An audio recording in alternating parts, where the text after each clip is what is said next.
Bismillahirrahmanirrahim. Assalamualaikum warahmatullahi wabarakatuh. Rabbi shrah li sadri wa yassir li amri wahlul 'uqdatam min lisani yafqahu qawli.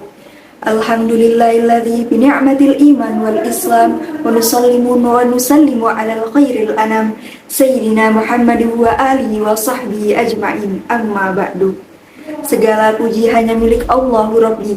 Segala zat yang maha ghafur, zat yang maha syukur, yang telah memberikan beribu-ribu nikmat yang tidak terukur.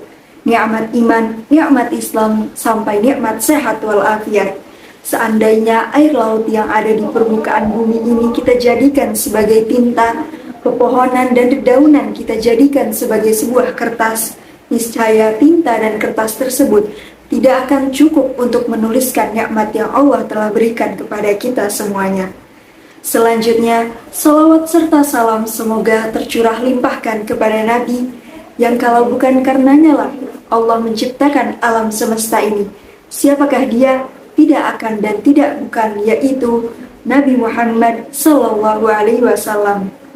Semoga keluarganya, sahabatnya, dan kita selaku umatnya yang mengikuti sunnah-sunnahnya, semoga mendapatkan syafaatnya kelak di yaumil qiyamah. Saudara-saudari kaum muslimin yang dirahmati Allah, tema yang akan saya usung pada video kali ini adalah semua diuji dan semua mampu. Setidaknya terdapat 3 ayat yang erat kaitannya dengan tema tersebut. Yang pertama, surah Al-Baqarah ayat 155, surah Asy-Syarah ayat 5-6, surat At-Thalaq ayat 3. Surat-surat tersebut sebenarnya merupakan sebuah bukti bahwa setiap dari kita tidak akan terlepas dari berbagai macam ujian, dan yang terpenting adalah bahwa setiap dari kita akan mampu untuk menghadapi ujian tersebut. Dalam surah Al-Baqarah ayat 155 memberikan sedikit gambaran lebih terang terkait dengan ujian yang kita terima. Ayat tersebut berbunyi, A'udzu billahi minasyaitonir rajim.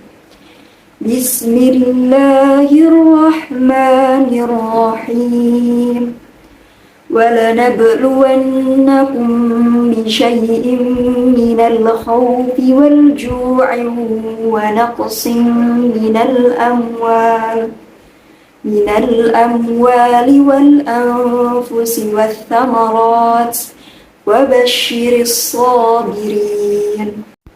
Yang artinya, dan kami pasti akan menguji kamu dengan sedikit ketakutan, kelaparan, kekurangan harta, jiwa, dan buah-buahan, dan sampaikanlah kabar gembira kepada orang-orang yang sabar. Penjelasan Abdurrahman bin Nasir As-Sa'di dalam tafsir As-Sa'di bahwasanya ujian yang diberikan bukan untuk memalingkan mereka dari agama Allah, karena sesungguhnya Allah tidak akan menyia-nyiakan keimanan kaum mukminin. Allah memberikan kabar bahwa dalam ayat tersebut Dia hanya akan menguji hamba-hambanya dan dengan sedikit ketakutan dan kelaparan. Dengan sedikit dari keduanya, karena jika Allah menguji dengan seluruh ketakutan dan kelaparan, maka manusia akan binasa. Ujian yang diberikan dalam bentuk ketakutan, kelaparan, kekurangan harta, jiwa, dan buah-buahan, terdapat setidaknya 5 bentuk ujian yang diberikan. Artinya manusia harus sadar akan ujian pasti akan berkaitan dengan 5 hal tersebut. Pertama, ketakutan diartikan sebagai teror dari lawan atau musuh.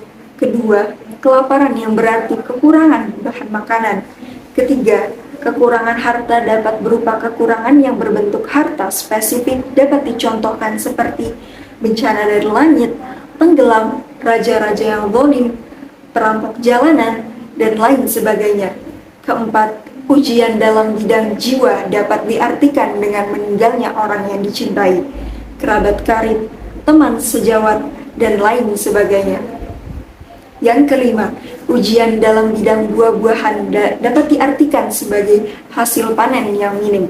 Perubahan musim menyebabkan gagal panen, hama untuk pertanian, dan lain sebagainya. 5 bidang ujian tersebut dapat dipastikan akan dirasakan oleh setiap orang beriman. Maka dari itu, sikap seperti apa yang harus dilakukan oleh kaum mukmin yang baik. Al-Quran memberikan pedoman bagi umat manusia dalam bersikap ketika menghadapi ujian. Sikap yang harus dilakukan adalah bersabar. Bersabar di sini memiliki makna tersendiri. Tidak cukup hanya lisan ketika kita mengucapkan bahwa kita adalah bagian dari hamba yang bersabar, tetapi dapat tercermin dalam tingkah laku kita. Bersabar di sini bagi umat muslim adalah dengan tidak mencaci maki, baik lisan, perbuatan, terkait dengan ujian yang sedang diterimanya. Dan bagi siapapun yang dapat lolos dari ujian tersebut, nanti akan mendapat perolehan kabar gembira, atau bahasa lainnya adalah pahala yang tidak terbatas. Selanjutnya terdapat sebuah ayat yang menunjukkan sebuah kepastian yang bisa kita jadikan pegangan dalam setiap menghadapi ujian. Janji tersebut seperti yang tergambarkan pada surah Al-Insyirah ayat 5-6. A'udzu billahi minasyaitonir rajim. Fa inna ma'al usri yusra. Inna ma'al usri yusra. Yang artinya, karena sesungguhnya bersama kesulitan ada kemudahan. Sesungguhnya bersama kesulitan itu ada kemudahan.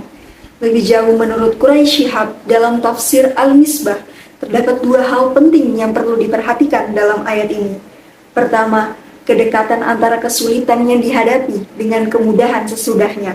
Arti kata bersama, walaupun maksudnya sesudah adalah untuk menggambarkan betapa dekatnya dan singkatnya waktu antara kehadiran kemudahan itu dengan kesulitan yang sedang dialami.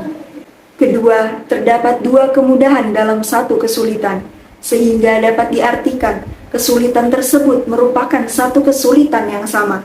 Sedangkan makna kemudahan pada kedua ayat ini berbeda, yang bisa diartikan sebagai dua kemudahan yang berbeda.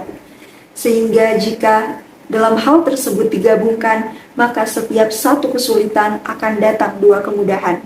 Setelah kita mengetahui setiap manusia akan memperoleh ujian, bentuk-bentuknya, hingga kemudahan yang akan kita peroleh, maka akan muncul pertanyaan, jadi apa yang perlu kita lakukan? Surah At-Tolak ayat 3 sedikit memberikan gambaran kepada kita arti penting dari berserah diri.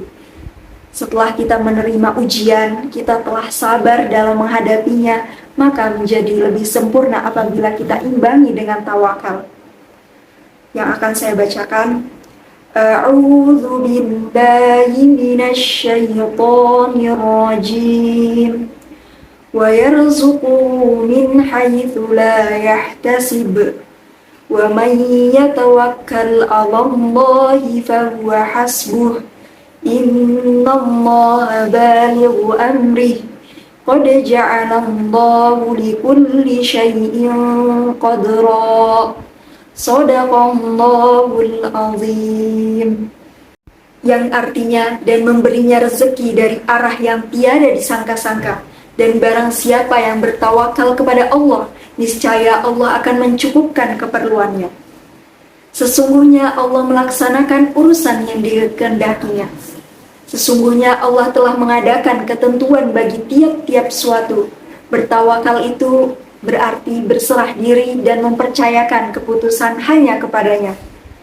Para muslim wal muslimah yang dirahmati Allah Subhanahu wa Ta'ala, bentuk ujian dan cobaan tentunya akan berbeda-beda satu individu dengan individu lainnya.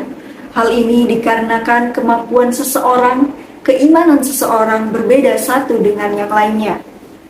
Catatan penting dari materi yang sudah saya sampaikan adalah, pertama, setiap kita pasti akan menghadapi ujian. Allah tidak akan memberikan ujian di luar kemampuan dirinya. Dan Allah akan memberikan dua kemudahan setiap satu kesulitan atau ujian maupun cobaan. Yang terakhir adalah setiap ujian atau cobaan yang kita terima harus disikapi dengan baik. Dan kita sebagai hamba yang baik hanya perlu bertawakal kepada Allah. Karena jika kita bertawakal, maka nanti kita akan dicukupi kebutuhannya oleh Allah Subhanahu wa Ta'ala. Cukup sekian materi singkat pada kali ini. Jika ada salah kata, itu berasal dari saya pribadi. Dan jika ada kebenaran, tentunya hanya berasal dari Allah Subhanahu wa taala. Wallahu muwaffiq ila aqwamit thoriq. Assalamualaikum warahmatullahi wabarakatuh.